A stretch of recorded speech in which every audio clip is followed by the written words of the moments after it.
All the responses that should, or all the drivers that should get prices higher are on the supply side. We have the EU embargo on Russian oil starting from early December.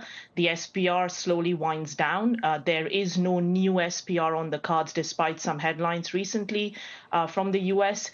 And of course, the Iran deal doesn't look very likely right now, even though it did so just a few weeks or even days ago. So suddenly the market will be a lot tighter come year end. But as you mentioned, China is the wild card that can keep some pressure, downward pressure on prices, much like what we've seen since early June. The single biggest reason why our balances, for instance, have weakened have been these Chinese lockdowns. The Chinese lockdowns have gotten more extreme in terms of the number of people that they seem to be impacting. But what has it done in terms of oil demand out of China?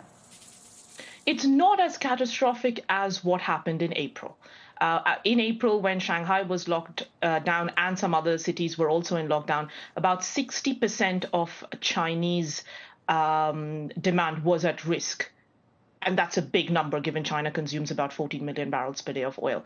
Right now, even with the new lockdowns, the number of the demand at risk is about 28%. And some provinces are actually starting to ease lockdowns a little bit. So, yes, a few 100,000 barrels per day, but still, it should have been a time when Chinese demand should have been recovering. The fact that it's stalling has been very, very detrimental for sentiment.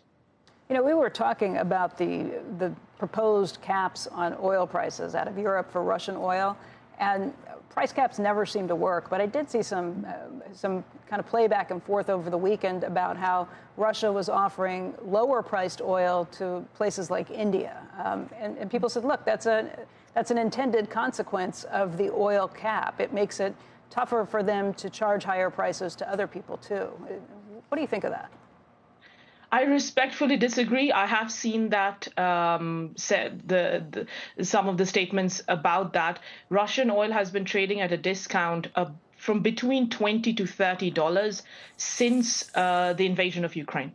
It hasn't changed. If anything, in the spot market, we actually see the discounts have reduced. Right now, rather than trading at a $30 discount to Brent, it's been trading at about $22 to $25, partly because Europe is buying more now ahead of the embargo.